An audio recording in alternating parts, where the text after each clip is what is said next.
Názor posluchače Václava Pangráce čte Radvít Novák. Nevěřím všem údajům o propagandě týkajících se zadlužení. Odporuje to logice a zákonům o zachování hmoty a energie. Nejlépe je to vidět při pohledu na celou Evropu. Podle údajů Světové banky je dluh evropských států zhruba 27,5 bilionu amerických dolarů.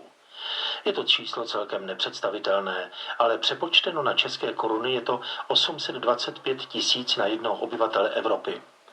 Nám pak Kalousek poslal složenku na 121 tisíc. Tato suma odpovídá hrubému domácímu produktu celé Evropy za 19,5 měsíce. Dluh však nevznikl tak, že by Evropané nakupovali v zahraničí energie, suroviny a zboží a nezaplatili to. Bilance zahraničního obchodu Evropy je zhruba vyrovnaná. Pokud si Evropané skutečně tuto horentní částku vypůjčili a utratili, tak i utratili za to, co vyprodukovali. Je tedy paradoxem, že Evropané spotřebovali to, co vyrobili, ale jsou za to dlužni.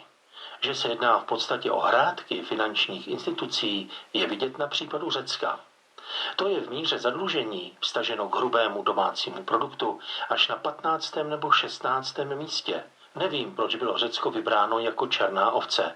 Nyní mu ze zadlužení pomáhají státy, které jsou mnohem zadluženější než Řecko.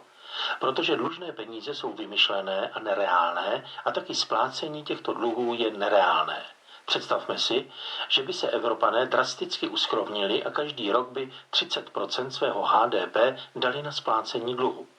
Teoreticky by měli za 5,5 roku dluh splacen. Aby však mohli dluh splatit, museli by uspořenou produkci prodat. Trhy jsou však v podstatě nasycené a tuto produkci nikdo nekoupí. A tak dluh splatit nelze, pouze dojde k hospodářskému kolapsu celé Evropy.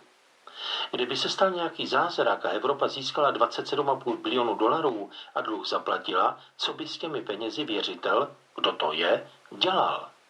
Peníze jsou jednak mírou hodnoty produkce zboží a jednak jsou také zbožím. V případě těchto dluhů jsou zbožím, jehož hodnota byla spekulacemi a podvody vyhnána do závratné výše. V momentě, kdyby byla tato částka jednorázově splacena, tak bublina splaskne a tyto peníze jsou v podstatě bezcenné.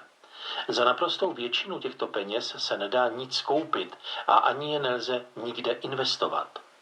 Domnívám se tedy, že politika rozpočtové odpovědnosti, různé škrty, snižování platů je dobré k tomu, aby poklesl hospodářský rozvoj a zbylo dost peněz pro ty, kteří státní rozpočet rozkrádají. S pozdravem Václav Pangrác.